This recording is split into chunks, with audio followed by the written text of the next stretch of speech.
नमस्कार। आकाशवाणी से प्रस्तुत है समाचार प्रभात।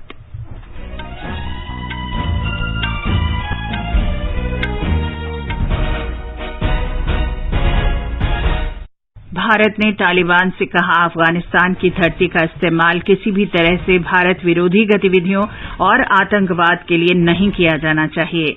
अमेरिकी राष्ट्रपति जो बाइडेन ने कहा, अफगानिस्तान और अन्य देशों में आतंकवाद से लड़ाई जारी रहेगी।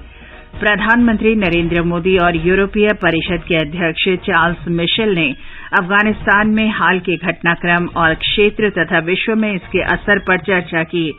दिल्ली, हरियाणा, उत्तर प्रदेश, मध्य प्रदेश, राजस्थान और मेघालय सहित विभिन्न राज्यों और केंद्र शासित प्रदेशों में स्कूल आज फिर खुले। भारत ने कोविड टीकाकरण अभियान में एक और महत्वपूर्ण उपलब्धि हासिल की।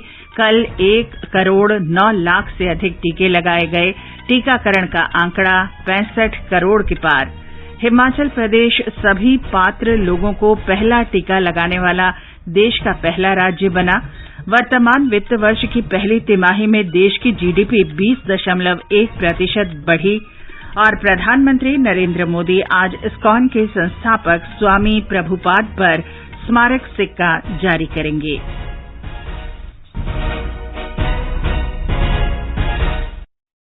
समाचार प्रभात में देवेंद्र त्रिपाठी के साथ मैं चंद्रिका जोशी।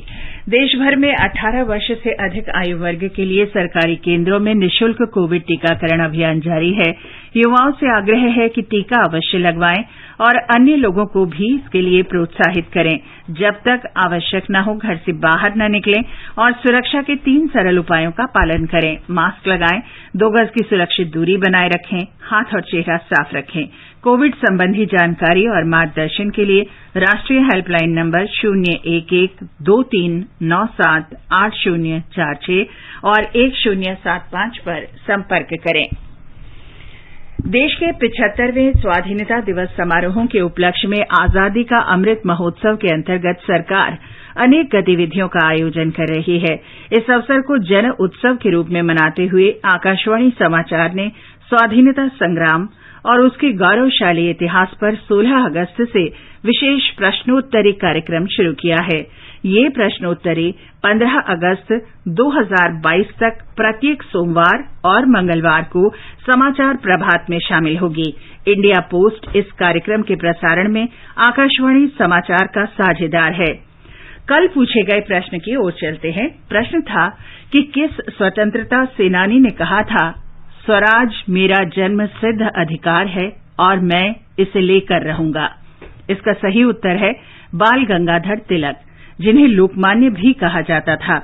बाल गंगाधर तिलक ने लोगों को स्वतंत्रता आंदोलन में हिस्सा लेने के लिए प्रेरित किया। उन्होंने होम रूल मूवमेंट, स्वराज और स्वदेशी आंदोलन की रूपरेखा तैयार की। तिलक ऐसे पहले राष्ट्रीय नेता थे जिन्होंने भाषाई राज्यों के गठन की परिकल्पना की। आकाशवाणी समाचार को बड़ी संख्या में श्रोताओं से उत्तर प्राप्त हुए और क्विज के भाग्यशाली विजेता रहे अरुणाचल प्रदेश के रेटर मेरो।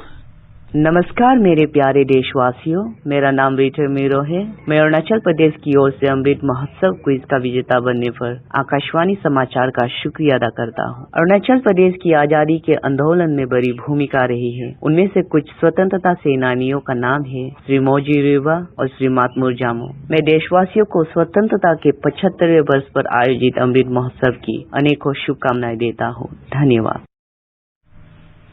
अमृत महोत्सव का अगला सवाल 6 सितंबर सोमवार को पूछा जाएगा।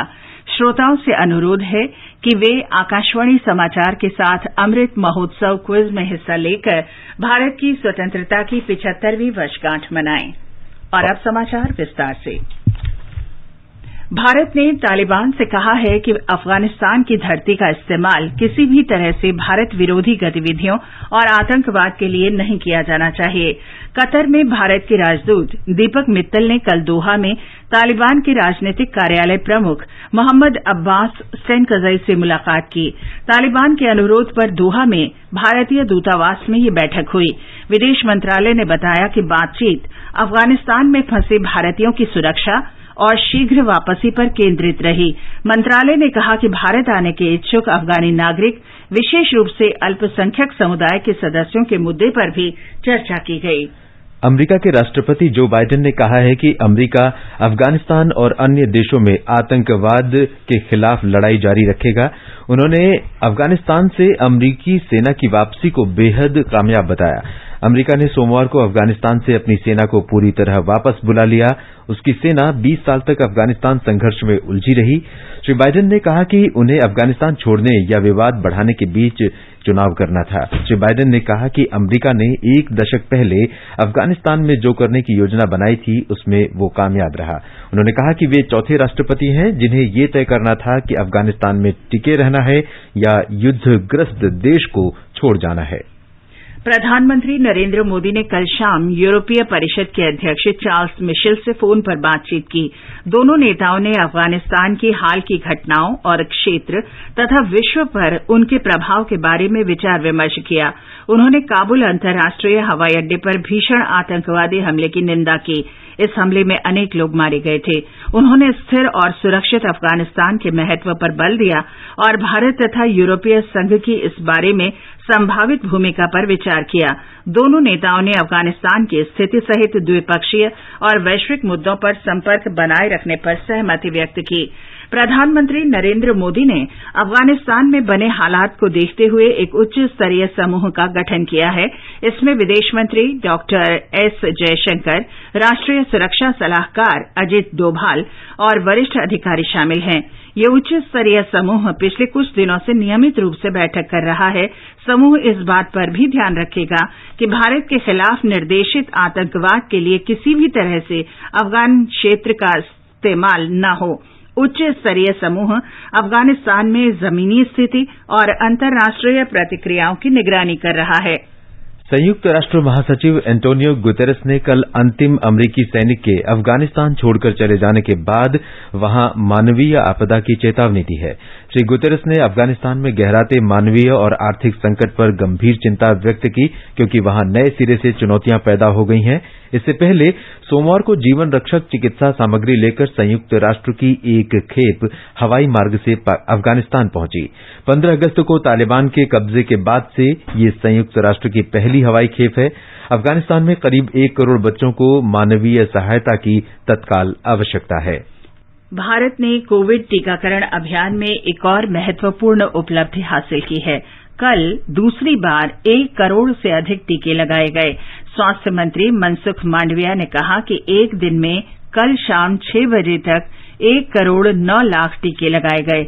उन्होंने बताया कि प्रधानमंत्री नरेंद्र मोदी के नेतृत्व में भारत मजबूती के साथ कोरोना से निपट रहा है। उन्होंने इस उपलब्धि के लिए लोगों को बधाई दी। स्वास्थ्य मंत्री ने 50 करोड़ लोगों को पहला टीका लगाने के लिए कोविड योद्धाओं की प्रशंसा की। अब तक 65 करोड़ से अधिक टीके लगाए जा चुके हैं। हिमाचल प्रदेश 18 वर्ष से अधिक आयु के सभी लोगों को कोविड वैक्सीन की पहली डोज देने वाला देश का पहला राज्य बन गया है। प्रधानमंत्री नरेंद्र मोदी ने राज्य सरकार को इस उपलब्धि को हासिल करने के लिए बधाई दी है। वित्त मंत्री निर्मला सीतारमण ने कहा है कि सरकार देश में कोविड टीकाकरण की गति बढ़ाने के लिए सभी आवश्यक कदम उठा रही है। वित्त मंत्री ने कहा कि टीकाकरण से लोगों को कोरोना संक्रमण के विभिन्न स्वरूपों से वैज्ञानिक रूप से प्रामाणिक प्रतिरोधक क्षमता प्राप्त होगी। दिल्ली, हरियाणा, उत्तर प्रदेश, मध्य प्रदेश, राजस्थान और मेघालय सहित विभिन्न राज्यों और केंद्र शासित प्रदेशों में स्कूल आज से फिर खुल गए हैं। कोविड महामारी और लॉकडाउन के कारण पिछले लंबे समय से केवल ऑनलाइन ही पढ़ाई हो रही थी। उत्तर प्रदेश में कक्षा 1 से 5 तक के स्कूल कोविड दिशा निर्देशों के अनुपालन के साथ आज से खुल रहे हैं। इस संबंध में राज्य के सभी जिला बेसिक शिक्षा अधिकारियों को दिशा निर्देश जारी किए गए हैं। स्कूल प्रशासन कोविड संबंधी दिशा निर्देशों के पालन के लिए पूरे तौर पर उत्तरदायी माना जाएगा। हर स्कूल के एंट्री गेट पर कोविड के परीक्षणों की जांच के लिए बच्चों के थर्मल स्क्रीनिंग की व्यवस्था होगी। कक्षाओं में सैनिटाइजर का इंतजाम रहेगा और पढ़ाई 2 पालियों में की जाएगी। हालांकि छात्रों के लिए व्यक्तिगत रूप से कक्षाओं में उपस्थित होने से पहले अपने अभिभावकों की रजामंदी लेना जरूरी होगा। वो बच्चे जो ऑफलाइन क्लास में नहीं आना चाहते हैं, उन्हें ऑनलाइन क्लास जारी रखने की इजाजत होगी। राज्य में 16 अगस्त से कक्षा 9 से 12 तक की और 23 अगस्त अगस्त से कक्षा 6 से 8 तक की पढ़ाई पहले ही शुरू की जा चुकी है। हालांकि अभी भी छात्रों के लिए उपस्थिति को अनिवार्य नहीं किया गया है। सुशील चंद्र तिवारी, आकाशवाणी समाचार, लखनऊ। मध्य प्रदेश में कक्षा 6 से 12 तक के सभी सरकारी और निजी स्कूल 50% क्षमता के साथ आज से खुल रहे हैं। कक्षा 1 से 5 तक की कक्षाएं शुरू करने का निर्णय 1 सप्ताह बाद स्थिति के आधार पर लिया जाएगा। माता पिता की सहमति और कोविड-19 दिशा निर्देशों का कड़ाई से पालन अनिवार्य किया गया है। सभी टीचिंग और नॉन टीचिंग स्टाफ का टीकाकरण भी अनिवार्य है। पूजा पी वर्धन, आकाशवाणी समाचार, भोपाल। गुजरात ने कोविड के खिलाफ टीकाकरण अभियान में 2 कीर्तिमान बनाए हैं। ब्यौरा हमारे संवाददाता से। राज्य में कल एक ही दिन में 8,01,175 लोगों को टीके लगाए गए, जो एक ही दिन में टीके की सबसे अधिक संख्या है। इसके अलावा राज्य में सिर्फ अगस्त महीने के दौरान ही 1,34,00,000 से अधिक लोगों को टीका लगाया जा चुका है। इसके साथ ही गुजरात में अब तक कुल 4,62,00,000 से अधिक टीके लगाए जा चुके हैं। इस बीच गुजरात में कल कोविड-19 संक्रमण के 12 नए मामले सामने आए, जबकि इतने ही मरीज ठीक हुए। योगेश पंड्या, आकाशवाणी समाचार, अहमदाबाद। कोविड संबंधी राष्ट्रीय हेल्पलाइन नंबर हमारी वेबसाइट newsonair.gov.in पर उपलब्ध हैं। आगे बढ़ने से पहले एक नजर मुख्य समाचारों पर। भारत ने तालिबान से कहा, अफगानिस्तान की धरती का इस्तेमाल किसी भी तरह से भारत विरोधी गतिविधियों और आतंकवाद के लिए नहीं किया जाना चाहिए। अमरीकी राष्ट्रपति जो बाइडेन ने कहा, अफगानिस्तान और अन्य देशों में आतंकवाद से लड़ाई जारी रहेगी। प्रधानमंत्री नरेंद्र मोदी और यूरोपीय परिषद के अध्यक्ष चार्ल्स मिशेल ने अफगानिस्तान में हाल के घटनाक्रम और क्षेत्र तथा विश्व में इसके असर पर चर्चा की। दिल्ली, हरियाणा, उत्तर प्रदेश, मध्य प्रदेश, राजस्थान और मेघालय सहित विभिन्न राज्यों और केंद्र शासित प्रदेशों में स्कूल आज से फिर खुल रहे हैं। भारत ने कोविड टीकाकरण अभियान में एक और महत्वपूर्ण उपलब्धि हासिल की। कल 1 करोड़ 9 लाख से अधिक टीके लगाए गए। टीकाकरण का आंकड़ा 65 करोड़ के पार। हिमाचल प्रदेश सभी पात्र लोगों को पहला टीका लगाने वाला देश का पहला राज्य बना। वर्तमान वित्त वर्ष की पहली तिमाही में देश की जीडीपी 20.1% बढ़ी और प्रधानमंत्री नरेंद्र मोदी आज इस्कॉन के संस्थापक स्वामी प्रभुपाद पर स्मारक सिक्का जारी करेंगे।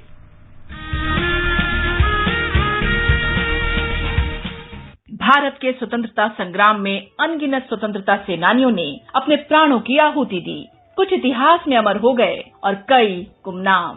आजादी के अमृत महोत्सव के अंतर्गत 75 कड़ियों की श्रृंखला में हम उन वीरांगनाओं की बात करेंगे जिनका योगदान कभी भुलाया नहीं जा सकता। प्रत्येक मंगलवार परिक्रमा में सुनिए अपराजिता, देश की वीरांगनाओं को आकाशवाणी का सादर नमन।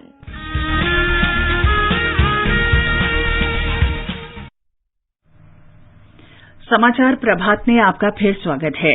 वर्तमान वित्त वर्ष में अप्रैल से जून की पहली तिमाही में देश का सकल घरेलू उत्पाद 20.1% बढ़ा। सांख्यिकी और कार्यक्रम कार्यान्वयन मंत्रालय के अनुसार सकल घरेलू उत्पाद जीडीपी में ये अब तक की उच्चतम वृद्धि है। वर्ष 2011-12 के तय मूल्यों के आधार पर वित्त वर्ष 2021-22 की पहली तिमाही के जीडीपी को 32,38,000 करोड़ रुपए आंका गया है। पिछले वित्त वर्ष की इसी अवधि में ये 26,95,000 करोड़ रुपए थी। मुख्य आर्थिक सलाहकार कृष्णमूर्ति सुब्रमण्यन ने कहा है कि सकल घरेलू उत्पाद में वृद्धि से सरकार के अनुमान की पुष्टि हुई है। उन्होंने कहा कि बैंकिंग क्षेत्र ने फंसे ऋण की समस्या से निपटने की व्यवस्था विकसित कर ली है। श्री सुब्रमण्यन ने कहा कि संरचनात्मक सुधारों से वृद्धि दर को बल मिला है। If you look at the components of the GDP, industry has witnessed a sharp rebound followed by services. In particular, the gross fixed capital formation has actually increased significantly, in terms of the different components of GDP. As for the second wave, as we've mentioned earlier as well, while the health impact of the second wave was significant, the economic impact has not been as large. There has been impact in the services sector, but much less on industry, with manufacturing growing at 49.6% in this quarter compared to last year.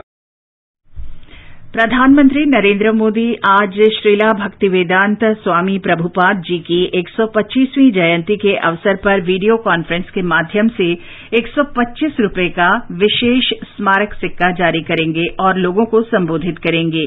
केंद्रीय संस्कृति मंत्री जी किशन रेड्डी भी इस अवसर पर उपस्थित रहेंगे। श्रीला भक्तिवेदांत स्वामी प्रभुपाद ने इस्कॉन की स्थापना की थी। इसे हरे रामा हरे कृष्णा मूवमेंट के रूप में भी जाना जाता है।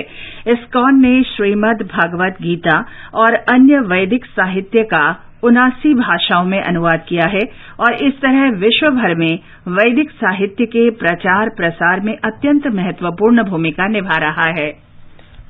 प्रधानमंत्री नरेंद्र मोदी ने टोक्यो पैरालंपिक्स में ऊंची कूद में रजत पदक जीतने पर मरियप्पन थंगावेलु को बधाई दी है। ट्वीट संदेश में श्री मोदी ने कहा कि थंगावेलु निरंतरता और उत्कृष्टता के पर्याय हैं। उन्होंने कहा कि देश को उनकी उपलब्धि पर गर्व है। प्रधानमंत्री ने टोक्यो पैरालंपिक्स में कांस्य पदक जीतने पर शरद कुमार को भी बधाई दी। ट्वीट में श्री मोदी ने कहा कि जुझारू शरद कुमार ने कांस्य पदक जीतकर प्रत्येक भारतीय के चेहरे पर मुस्कान ला दी है। प्रधानमंत्री ने कहा कि शरद कुमार की जीवन यात्रा कई लोगों को प्रेरित करेगी। श्री मोदी ने दोनों एथलीटों से फोन पर बात भी की और उन्हें पदक जीतने पर बधाई दी। प्रधानमंत्री ने कहा कि ये पदक उनकी अथक मेहनत का परिणाम है। टोक्यो पैरालंपिक खेलों में भारत ने कल 7वें दिन 1 रजत और 2 कांस्य पदक जीते। पुरुषों की ऊंची कूद स्पर्धा में भारत के मरियप्पन थंगावेलु ने रजत और शरद कुमार ने कांस्य पदक जीता। दोनों ही खिलाड़ियों ने अपना सर्वश्रेष्ठ प्रदर्शन किया। पदक तालिका में भारत 2 स्वर्ण, 5 रजत और 3 कांस्य सहित कुल 10 पदकों के साथ 30वें स्थान पर है। चीन पहले, ब्रिटेन दूसरे और रूस पैरालंपिक्स कमेटी RPC तीसरे स्थान पर है। आजादी का अमृत महोत्सव की श्रृंखला में केंद्रीय महिला और बाल विकास मंत्रालय ने आज से शुरू हो रहे सितंबर महीने के दौरान देश में पोषण माह मनाने का फैसला किया है। त्वरित और गहन पहुंच सुनिश्चित करने के लिए समग्र पोषण कार्यक्रम में सुधार की दिशा में पूरे महीने को साप्ताहिक विषयों में बांटा गया है। मंत्रालय ने राज्यों और केंद्र शासित प्रदेशों के साथ मिलकर सितंबर महीने में कई गतिविधियां संचालित करने की योजना बनाई है। ब्यौरा हमारे संवाददाता से।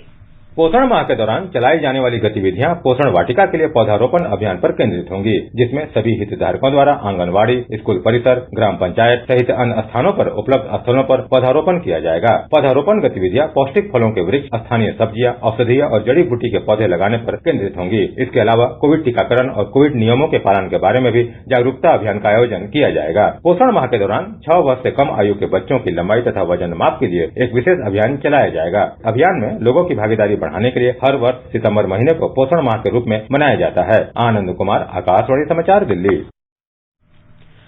स्वतंत्रता की 75वीं वर्षगांठ के सिलसिले में आजादी का अमृत महोत्सव समारोहों के हिस्से के रूप में केंद्रीय आयुष मंत्री सर्बानंद सोनोवाल 6 केंद्रीय मंत्रियों के साथ आज नई दिल्ली के विज्ञान भवन में योग ब्रेक मोबाइल ऐप का शुभारंभ करेंगे। 5 मिनट के इस योग ब्रेक प्रोटोकॉल में उपयोगी योगासन शामिल किए गए हैं, जो कार्यस्थल पर तनाव से मुक्ति दिलाने, ताजगी महसूस करने और कार्य पर फिर से ध्यान केंद्रित करने में मदद करेंगे। योग ब्रेक की धारणा विश्व भर में व्यवसायियों के लिए कारगर सिद्ध हुई है। इस कार्यक्रम में हिस्सा लेने वाले अन्य मंत्रियों में स्वास्थ्य मंत्री मनसुख मांडविया, विधि मंत्री किरेन रिजिजू, युवा कार्यक्रम और खेल मंत्री अनुराग ठाकुर, विज्ञान और प्रौद्योगिकी मंत्री जितेंद्र सिंह, संस्कृति राज्य मंत्री मीनाक्षी लेखी और आयुष राज्य मंत्री डॉक्टर मुंजपारा महेंद्र भाई शामिल हैं। करीब 600 प्रतिभागियों के इस कार्यक्रम से जुड़ने की संभावना है। इनमें योग विशेषज्ञ, विद्वान, नीति निर्माता और उच्च अधिकारी शामिल होंगे। आजादी के अमृत महोत्सव के अंतर्गत आकाशवाणी समाचार और इसकी क्षेत्रीय इकाइयां धरोहर, निशान और अपराजिता जैसे विशेष साप्ताहिक कार्यक्रम प्रसारित कर रहे हैं। आजादी का अमृत महोत्सव के अंतर्गत आइए अब सुनते हैं आकाशवाणी की विशेष प्रस्तुति आजादी का सफर। आजादी का अमृत महोत्सव।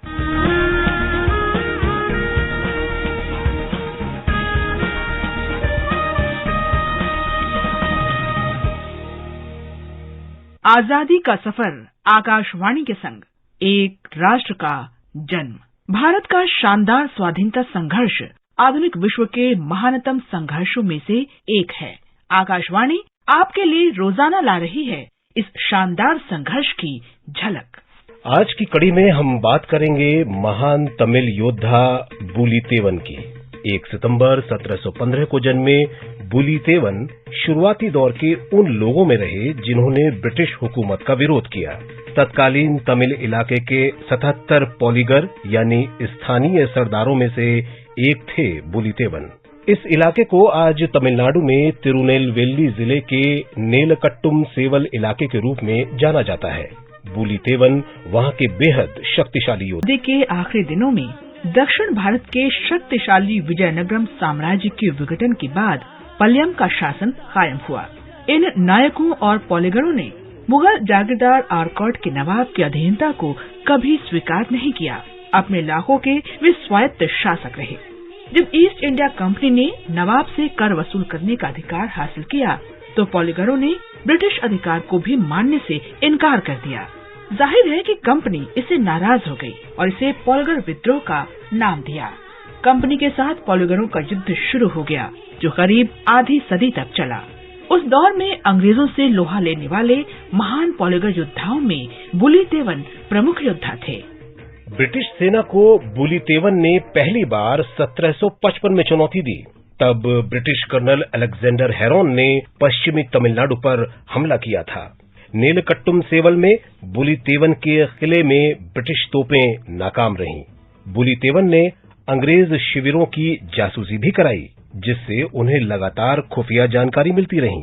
बहादुरी से किले की रक्षा करने से बुलितेवन की प्रतिष्ठा बुलंदियों पर पहुंच गई और उसका असर ये हुआ कि पश्चिमी पॉलीगरों ने उनका नेतृत्व स्वीकार कर लिया। इससे बुलितेवन को विदेशी शासन के खिलाफ मजबूत किलाबंदी करने में मदद मिली। पड़ोसी त्रावणकोर के महाराजा के साथ गठजोड़ के लिए तेवन ने अपने अनूठे कूटनीतिक कौशल का उपयोग किया। अंग्रेजी सेना 6 साल तक इस इलाके पर कब्जा नहीं कर सकी।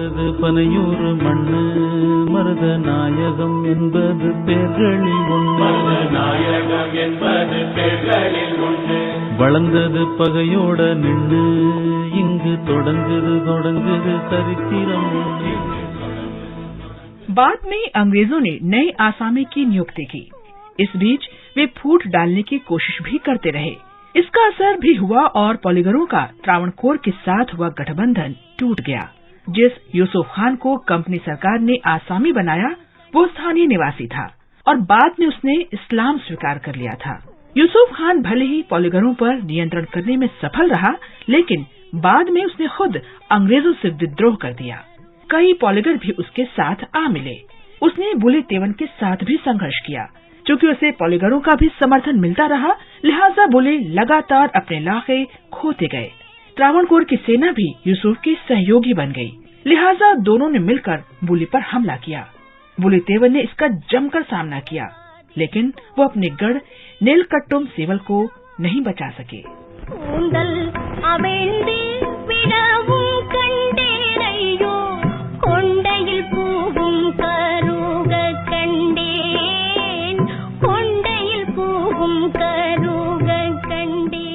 पराजय के बावजूद बुलितेवन तमिलनाडु की जनता के हीरो रहे।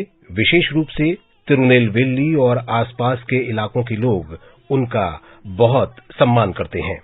तिरुनेलवेली का बुलितेवन पैलेस उनका मुख्यालय था।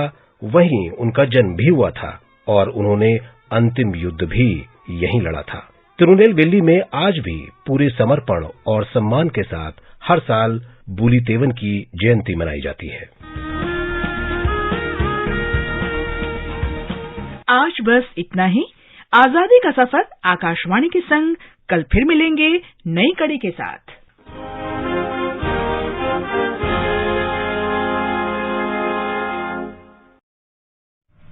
और अब एक नजर आज के मौसम पर। सबसे पहले देश के 4 महानगरों के मौसम का हाल। दिल्ली, मुंबई, चेन्नई और कोलकाता में आमतौर पर बादल छाए रहेंगे। दिल्ली और मुंबई में तेज बारिश होने की संभावना है जबकि कोलकाता और चेन्नई में गरज के साथ बौछारें पड़ने की संभावना है। तापमान 23 से 35 डिग्री सेल्सियस के बीच इन शहरों में रिकॉर्ड किए जा सकते हैं। उत्तर भारत में जम्मू कश्मीर में आंशिक रूप से बादल छाए रहेंगे। श्रीनगर और मुजफ्फराबाद में आसमान साफ रहेगा। श्रीनगर में दोपहर बाद या शाम के समय बादल घिर सकते हैं। गिलगित में गरज के साथ बौछारें, पड़ने की संभावना है। तापमान 8 से 30 डिग्री सेल्सियस के बीच रिकॉर्ड किया जा सकता है। देश के पूर्वोत्तर क्षेत्रों में गुवाहाटी, इम्फाल, शिलांग, कोहिमा, आइजोल, अगरतला और ईटानगर में आमतौर पर बादल छाए रहेंगे और एक दो स्थानों पर गरज के साथ वर्षा हो सकती है। न्यूनतम तापमान 17 तो अधिकतम तापमान 34 डिग्री के बीच रिकॉर्ड किया जा सकता है। राष्ट्रीय राजधानी दिल्ली में आज कई इलाकों में मध्यम से तेज वर्षा हुई है। मौसम विभाग ने आज दिल्ली और एनसीआर में कई स्थानों पर गरज के साथ भारी वर्षा की संभावना व्यक्त की है। दिल्ली में कल भी कई जगहों पर तेज बारिश हुई थी, जिसके कारण ट्रैफिक जाम और जलभराव की समस्या का सामना करना पड़ा था। ये समाचार हमारी वेबसाइट newsonair.gov.in/hindi पर भी उपलब्ध हैं। खुजली झटपट दूर करे जालिम लोशन, वही नाम वही काम, कुछ भी नहीं बदला। चर्म रोगों का दुश्मन जालिम लोशन। और देवेंद्र, अब बताएं आज के समाचार पत्रों में क्या विशेष है। जी चंद्रिका, आज के अखबारों ने अमेरिकी सैन्य बलों के आधी रात को अंतिम उड़ान के साथ अफगानिस्तान छोड़ने को सुर्खियों में दिया है। जनसत्ता ने लिखा है 20 साल लंबे युद्ध का अंत, सत्ता में लौटेगा तालिबान। दैनिक ट्रिब्यून ने लिखा है सुबह होने से पहले हवाई अड्डे पर तालिबान ने नियंत्रण किया, तालिबान ने गोलियां चलाकर मनाया जश्न। हिंदुस्तान लिखता है भारत ने तालिबान की गुजारिश पर शुरू की बातचीत, पहली बार विकास दर में 20% से ज्यादा बढ़ोतरी दर्ज होने को दैनिक भास्कर ने सुर्खी बनाया है। जनसत्ता लिखता है कोरोना की दूसरी लहर के बावजूद वृद्धि हासिल की, लेकिन अर्थव्यवस्था कोरोना के पहले की स्थिति तक नहीं पहुंच पाई। हरिभूमि ने इसे भारतीय जीडीपी में गुड न्यूज बताया है। राजस्थान पत्रिका ने पहली बार 3 महिलाओं सहित 9 न्यायाधीशों को शपथ दिलाए जाने की खबर प्रमुखता से दी है। भारत अल्जीरिया के बीच नौसैनिक अभ्यास आयोजित करने और इससे दोनों देशों के बीच नौवहन संचालन को समझने में मदद की खबर लोकसत्य के पहले पन्ने पर है। पैरालंपिक खेलों में भारत के शानदार प्रदर्शन की खबर भी अखबारों ने मुख्य पृष्ठ पर दी है। राष्ट्रीय सहारा के शब्द हैं पदकों की संख्या ने छुआ दहाई का आंकड़ा। दिल्ली के निकट नोएडा में अवैध रूप से निर्मित 40 मंजिला इमारत ढहाए जाने के इलाहाबाद उच्च न्यायालय के फैसले पर सुप्रीम कोर्ट की मोहर लगने की खबर लगभग सभी अखबारों के पहले पन्ने पर है। शीर्ष अदालत ने कहा नियमों का उल्लंघन कर बनाए गए निर्माण से सख्ती से निपटा जाएगा।